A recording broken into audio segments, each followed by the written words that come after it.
lè ojú wa tó lé ojú wa tó kó. ẹ̀yin èèyàn wa òbí tẹ́ bá tún wà káàkiri gbogbo àgbáńlá ayé ní lẹ́ẹ̀kan sí ohun tó tún gbé wa wá ta nìròyìn yàjóyàjó tó ń jáde lọ́wọ́lọ́wọ́ nípa ti bàbá Ìjẹ̀ṣà. ẹ rí i pé láti bí ọdún tó kọjá lọ́rọ̀ bàbá Ìjẹ̀ṣà ti wà nílé ẹjọ́ wípé bàbá Ìjẹ̀ṣà ní àjọṣe pẹ̀lú ọmọ kékeré kan. wọ́n lónìí olónìí ilé ẹjọ́ ti dájọ́ bó o ní ìdájọ́ ṣe lọ. wọ́n ní bàbá Ìjẹ̀ṣà tó jẹ̀bi ẹ̀sùn. wọ́n ní bàbá Ìjẹ̀ṣà jẹ̀bi ẹ̀sùn. ilé ẹjọ́ wọ́n sì ti dá ẹjọ́. wọ́n dá ẹjọ́ yẹn wọ́n ní kí bàbá Ìjẹ̀ṣà lọ sí ọgbà ẹ̀wọ̀n kó lọ lu ọdún 5 ńbẹ̀. ẹ bá mi share fídíò yìí o. breaking news bó ṣe ń tẹ̀ wá lọ́wọ́lọ́wọ́ nìyẹn. ẹ jẹ́ á ṣe báyìí bó ló ṣe lọ ní ẹjọ́ báwo ni ìgbẹ́jọ́ ṣe lọ kí ni reactions àwọn èèyàn kí làwọn èèyàn bẹ̀rẹ̀ sí ní sọ lẹ́yìn ìgbà tí adájọ́ ilé ẹjọ́ gíga high court ní ìlú Èkó wọ́n fi ìdájọ́ yẹn lélẹ̀ lọ́wọ́ kódà wọ́n ṣẹ̀ṣẹ̀ parí ẹjọ́ yẹn báyìí ni. ẹ jẹ́ ń fi àwọn fídíò kan kẹ́ wo bí àwọn èèyàn sọ ń tágbẹ́jọ́rò bàbá Ìjẹ̀ṣà sọ Yomi Fabiyi àti gbogbo àwọn èèyàn lóríṣiríṣi ẹ jẹ́ á gbọ́ ohun tí wọ́n sọ ìgbẹ́jọ́ yẹn tó jẹ́ reactions àwọn èèyàn. Justice and consent. Justice and social media must justice and consent. 16 years. Thank you, Judge. 16 years.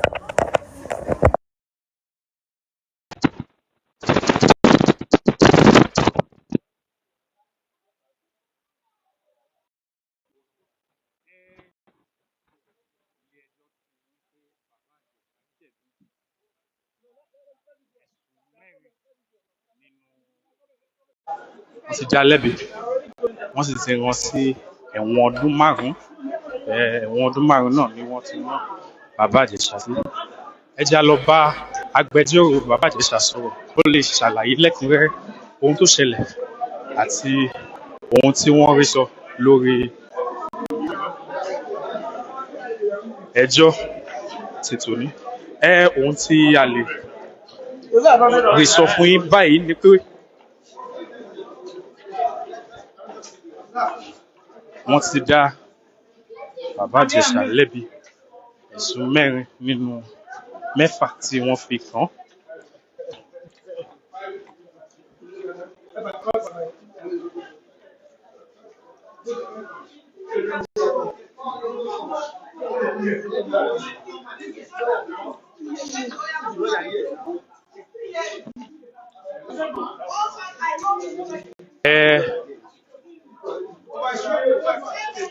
Ẹ bá a sọ orúkọ yín fún wa.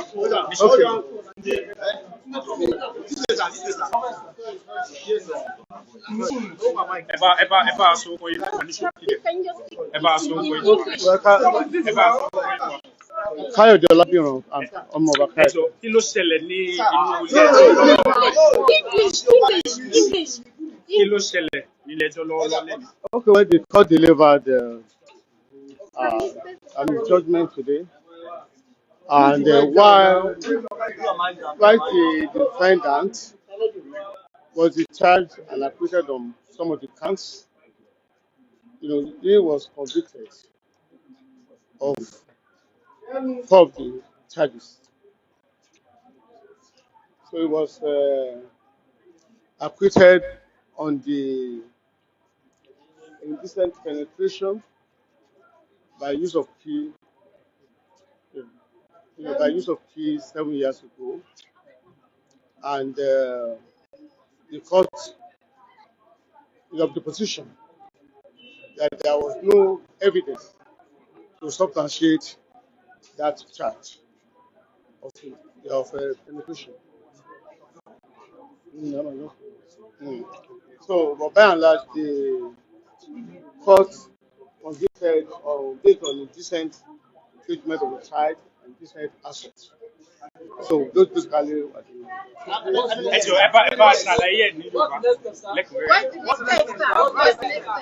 okay, we're going to the drawing board and do the next. Are you happy, sir? Are you happy, sir? Oh, very, very well. You are going to happen. Oh, very well. We intend to take no, we intend to take the case on appeal. Yes, so simple like that. Because we believe that something. ẹjọ ẹ bá a sọ yóò bá ẹjọ Okay, ní wọn tó ṣẹlẹ̀ ní ilé ẹjọ́ ilé ẹjọ́ èyí ni ilé ẹjọ́ tó ṣe ìdájọ́ lórí kéèsì bàbá Ìjẹ̀ṣà. Wọ́n dá láre lórí àwọn ẹ̀sùn kan. Ẹ̀sùn ti ọdún méje sẹ́yìn. Wọ́n ní pé wọ́n fi kọ́kọ́rọ́ já àbálé ọmọ yẹn. Ilé ẹjọ́ ní pé kò sí ẹ̀rí tó dájú lórí ẹ̀. Ṣùgbọ́n lórí ti pé àwọn kìnnìkan fọ́nrán wò lórí fọ́nrán nínú adájọ́ ilé ẹjọ́ ní pé ìgbà ní ẹ̀kú fún ìyẹn pé àwọn olùpẹ̀jọ́ pé wọ́n rí àrídájú yẹn gẹ́gẹ́ bí ẹlẹ́jọ́ ti sọ. ẹ̀sùn bíi ní lápapọ̀ bíi ọdún mélòó ni bàbá Ìjẹ̀ṣà máa lò ní lọ́dà sí báyìí 5 years. kí ni ìgbésẹ̀ tó wá kàn fẹ́ ṣe báyìí gẹ́gẹ́ bí agbẹjọ́rò. Well, for now, the great about it, I'm just going to later. Mr. Olabiran, what's your reaction to the judgment, sir, and the sentence?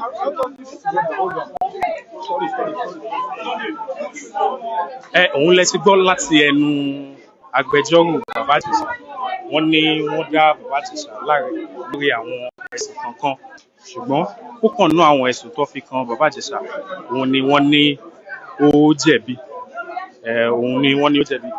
ó ti ṣe díẹ̀ tí ẹjọ́ náà ti ń lọ ṣùgbọ́n a rí pé òní ni ẹjọ́ náà parí ẹjá wo.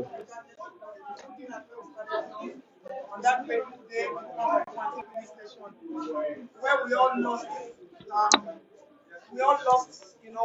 our morals, and we all lost all the values we had as mothers hearing what happened. I remember when I went to Princess' house, I spoke to her at first. I said, "Princess, are you sure of this?" She said, "Yes, she's sure." And we all decided to give her all the support, all the moral support that she needed.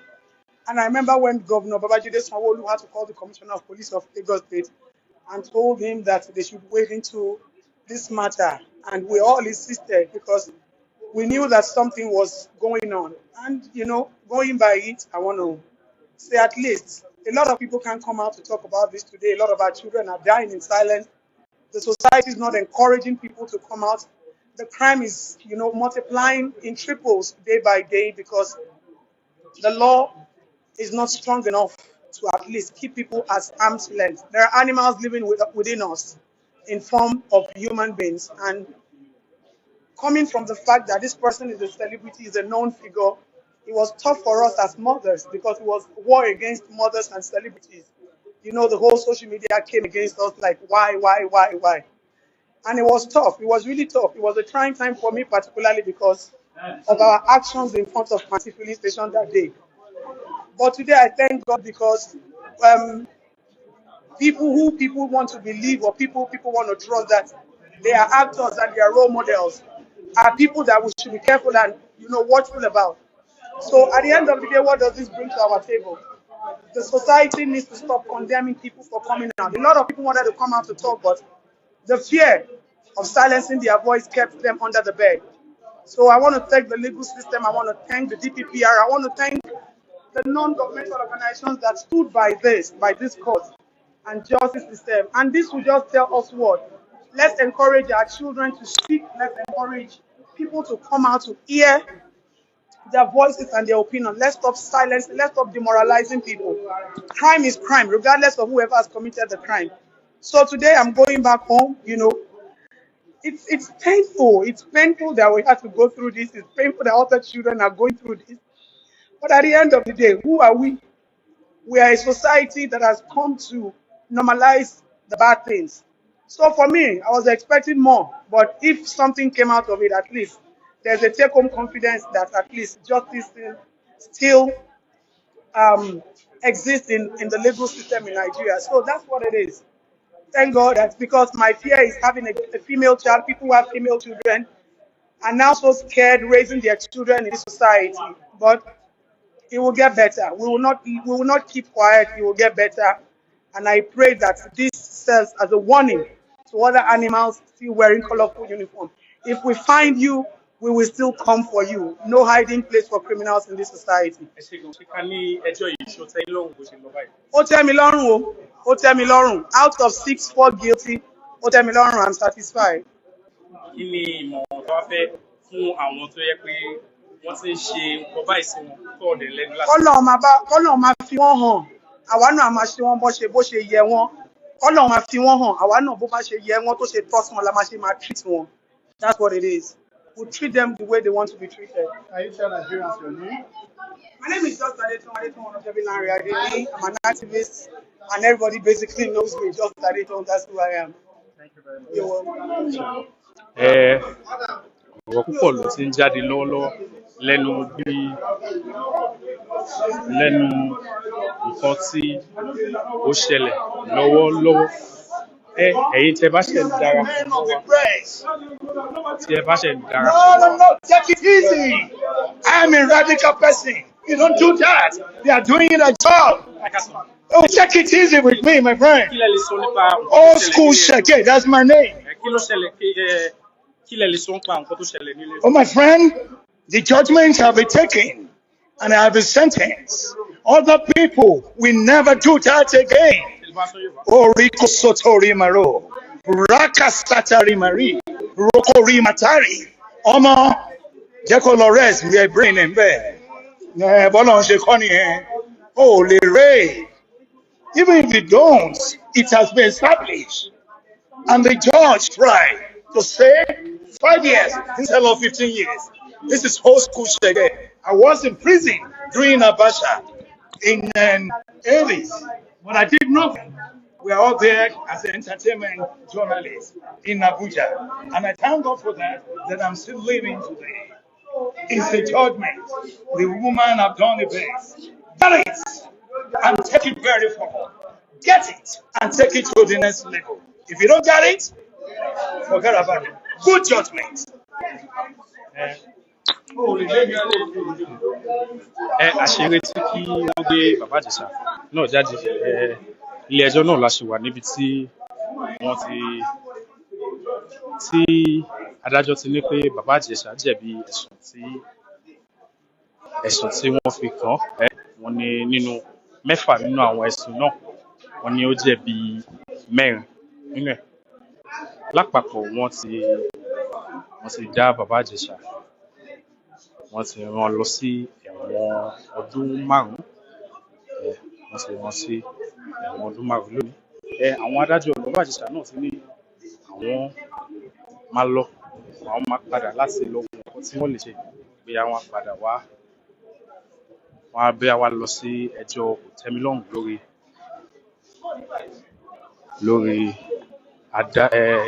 ẹjọ́ tí wọ́n dá lónìí. À ń retí kan pé bàbá Ìjẹ̀ṣà náà jáde. Àwọn náà la ṣe ń dúró dè kárí bí wọ́n ṣe máa gbé wọn lọ lónìí.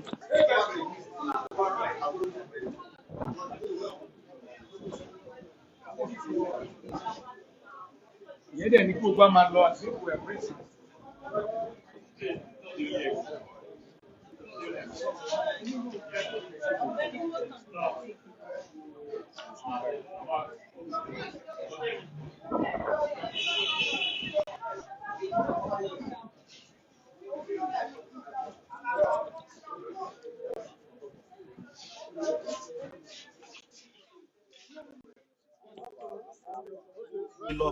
Bó ṣe ń lọ nílé ẹjọ́ ṣe rí ẹ rí i pé wọ́n ti wà lẹ́nu ìgbẹ́jọ́ yìí ó ti tó bí ọjọ́ mẹ́ta. Ẹja gbọ́n tí Yomi Fabiyi fẹ́ sọ. Like I always tell everybody. Are we ready? Please, your hand. Bring this hand down before. Mr. Toles, are we ready? Can we go? Yeah. Your full name, sir, your reaction. All right, my name is Yomi Fabiyi, and like I always tell people, fair trial, fair hearing is part of human rights. And in this case, you can understand that Lagos State government allows that the victim, the defendant, and the public, they have their rights protected. And that is what we've been saying. And the argument of the defendant is that he's not guilty. And we need to also understand that if he is not guilty, he also have the opportunity of appealing. It is still within his statutory right. So the fact that He's been found guilty of some charges. Some is not guilty. That is what we are calling a proper democratic society. So we should allow the defendant to exercise his entire fundamental rights, which is going to appeal, if necessary, to challenge the ruling of this court. And of course, I always tell you that is what I stand for. And there is no point denying the man at this stage because we are colleagues. Others can choose to deny him. I will not. And what I am fighting for is the rights of everybody involved, the victim, the defendant, and the public. And the only way all that can be established is the court of law. And that is it. A lot of people say, it's dragging too much. They will throw the case away. Now they've seen that there is no bias. But of course, they should not forget that the person being accused and convicted still have an ample opportunity to challenge the ruling of his court, to prove his innocence until he has exhausted all his limits. I think that will be all for now. Your name, please. Please, your name again, please. Your name. His name is Yomi Fabi. His name is Yomi Fabi. Gbajúgbajà òṣèré Yomi Fabiyi náà ló ti wà nílé ẹjọ́ náà láti wá fi òun náà lẹ́sẹ̀rẹ̀ yẹn mo ti ní pé torí pé àyè láti lọ sẹ́jọ́ kòtẹ́milọ́rùn sì wà àwọn yóò mú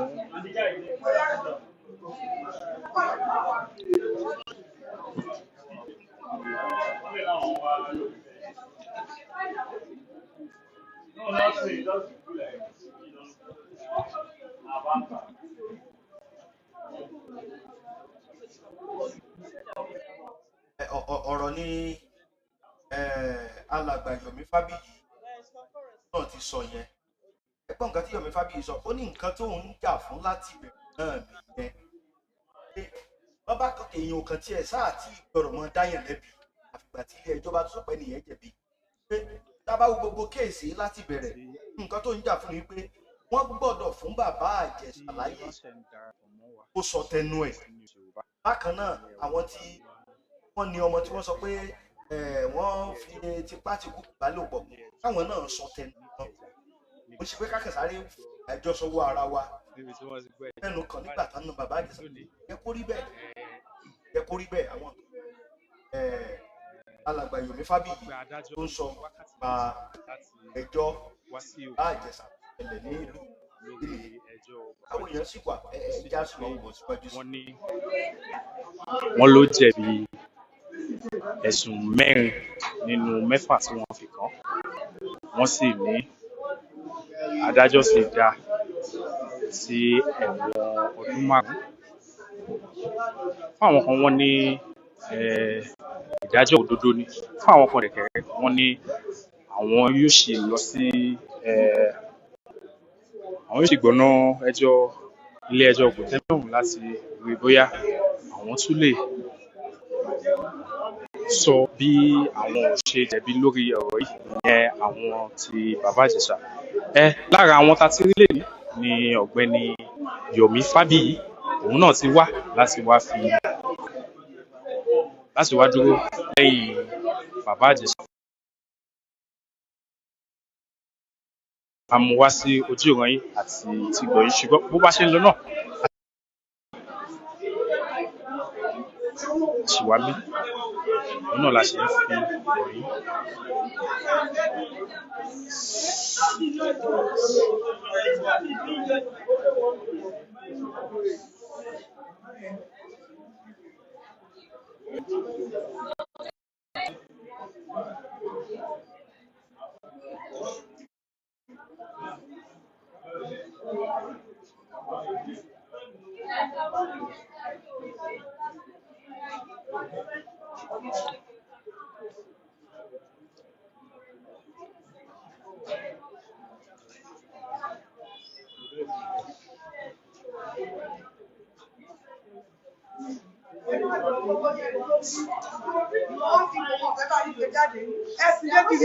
They are waiting for people to go. People should not go.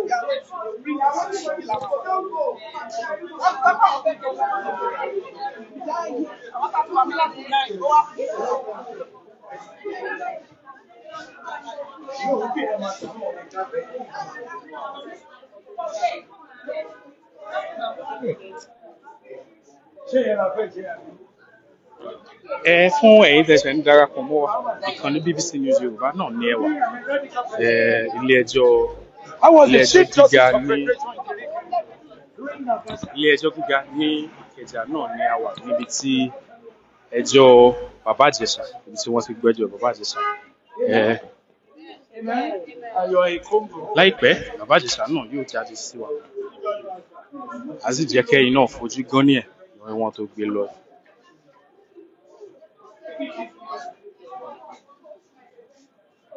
Gẹ́gẹ́ bí mo ṣe ń sọ lọ nínú ẹ̀sùn mẹ́fà tí wọ́n fi kan bàbá Ìjẹ̀ṣà adájọ́ dá láre ní méjì nínú mẹ́fà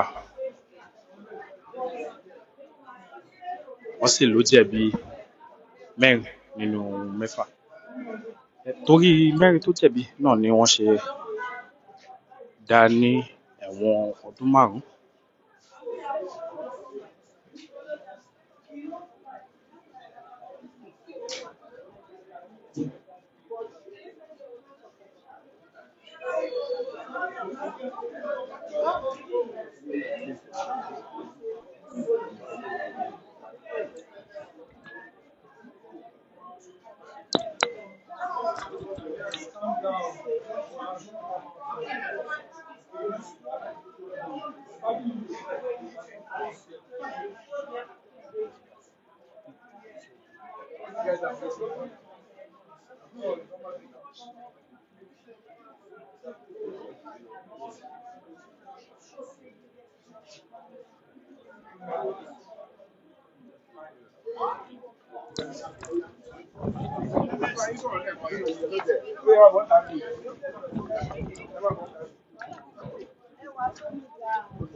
Let's go.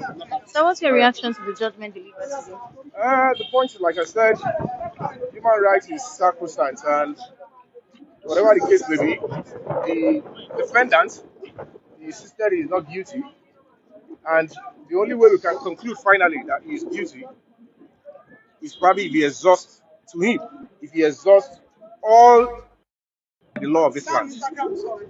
So we just have to understand that that is the position. There is no point, disrupting the judgment of the court and start saying this and that. But of course, I understand he's been discharged of any penetration, accusation of penetration, and he is guilty of few charges. So let him exercise his total right. Understand? His total right. You understand? So let us allow him to exercise his total right. I guess it. So that is what. My name is Yomi Fabi. Ẹ bá wa sọ ní Yorùbá díẹ̀ ẹjọ́ kí ni pẹ̀lú nǹkan tó ṣẹlẹ̀ ní ilé ẹjọ́ lónìí báwo ló ṣe rí lára ẹ̀ gẹ́gẹ́ bí. Ohun tí ó wà ń bẹ̀ ni pé ohun tí èmi ń sọ láti ilẹ̀ tipẹ́tipẹ́ náà ni pé oníkálukú lábẹ́ òfin I can say everybody deserves right to fair hearing and fair trial, and nígbà tí wọ́n dẹ̀ ti ṣẹjọ́ sí wọ́n ti mú oríṣiríṣi wá ẹni tó fẹ̀sùn kan sọ pé òun ò jẹ̀bi wọ́n dẹ̀ ti fi ẹ̀sùn kàn lára àwọn ẹ̀sùn tó fi kàn ìbálòpọ̀ wà ń bẹ̀ tí wọ́n sọ pé kò jẹ̀bi yẹn. So at the end of the day, we have to allow the defendant, it is his fundamental right to also go to appeal if he thinks tó bá rò pé òun ní ìdí láti lọ fún appeal to fight for his innocence. And like mo yẹn sọ tẹ́lẹ̀ náà ẹni pé ọ̀pọ̀lọpọ̀ ó ti pẹ́ jù wọ́n máa sweep under carpet ni ẹ jẹ́ kí oníkálukú ṣe kí ni kó sọ tẹnu ẹ̀ kò sí yẹn kí oníkálukú sọ tẹnu ẹ̀. So that is just the point. What I am here for, which is very important, is kò sí ìyà tó gbọ́dọ̀ fi jẹ ẹnikẹ́ni àfi tó bá ṣẹ̀rí kó jẹ̀bi. Tẹ́ bá dẹ̀ wo ẹ rí i pé ìlú tó rí wọn bá pé ìlú tó àwọn èèyàn tó rí wọn bá pé wọn ò ní gbàdúrà kan fìyà jẹyàn kó tó di pé ilé ẹjọ́ sọ kó jẹ̀bi. So that is just it. Yomi Fabi. Òun náà lẹ́sìn gbọ́ lẹ́nu láti ẹnu gbajúgbajà òṣèré Yomi Fabi náà ni wọ́n wà ní. ìyàwó ẹ̀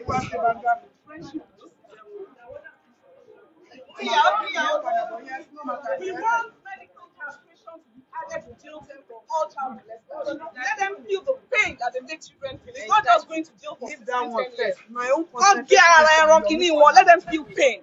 That is when real justice is trauma served. is adult. Yes, It's these not really children about grow into monsters childhood. eventually. And then you are telling me that somebody's appeal for appeal.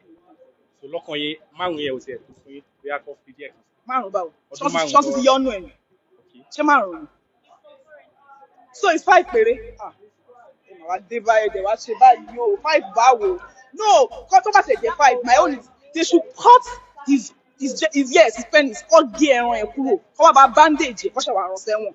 So bó ṣe ń heal yẹn a máa rántí gbogbo nǹkan tó ń ṣe yẹn then tó bá ti jáde a máa sọ fáwọn ọ̀rẹ́ pé ẹ wá ẹ jẹ́ kó rí yín pé ẹ má fọwọ́ kan ọmọdé o. That is when justice is missing. So baby, you are talking to sense. You are speaking a good message. We will keep speaking. So listen to me. I'm an old school. This is old school, Shege. I know you If you don't get it, forget about it. You are speak a language to the world. Talk here, baby. Leave the children away, baby. Molestation. Molestation, baby. Baby. Woman, I'm ọ̀rọ̀ oríṣiríṣi ló ti ń jẹyọ lórí ẹjọ́ bàbá Ìjẹ̀ṣà lónìí. Àwọn kan tún ní pé ọdún márùn-ún tó fún yẹn gan pé kò tó pé wọn ò bá tún ní kí wọ́n mú nǹkan ọmọkùnrin ẹ̀ kọ́ gé awọ ẹ̀ kí wọ́n tó rán lọ sí ẹ̀wọ̀n. Àwọn èèyàn lóríṣiríṣi náà ló ní ìkan àbí méjì tí wọ́n sọ lórí ẹjọ́ bàbá Ìjẹ̀ṣà tí ó parí lónìí.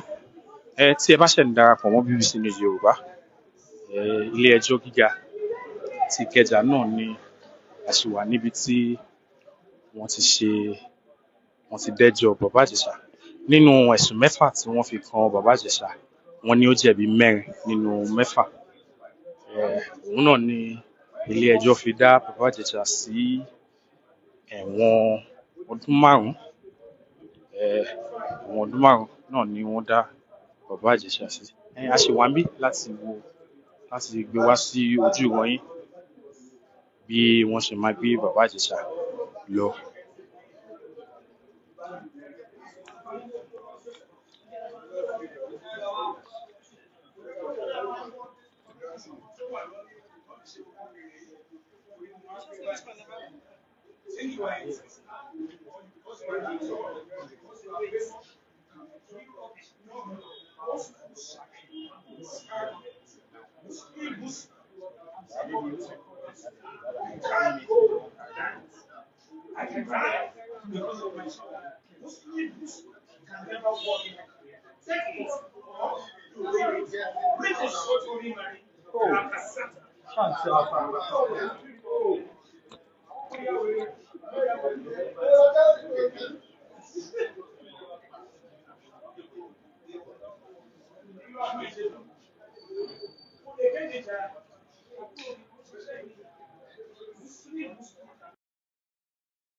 Ilé ẹjọ́ lónìí lọ nìyẹn.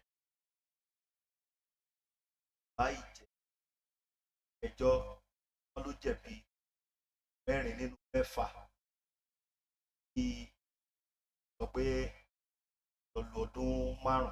Ṣùgbọ́n àwọn agbẹjọ́rò àti rí wọn pé wọ́n ti sọ̀rọ̀ agbẹjọ́rò bàbá Ìjẹ̀ṣà pé ó lọ sí ilé ẹjọ́ kò tẹ́mi lọ́rùn yẹn láti lọ àpíl.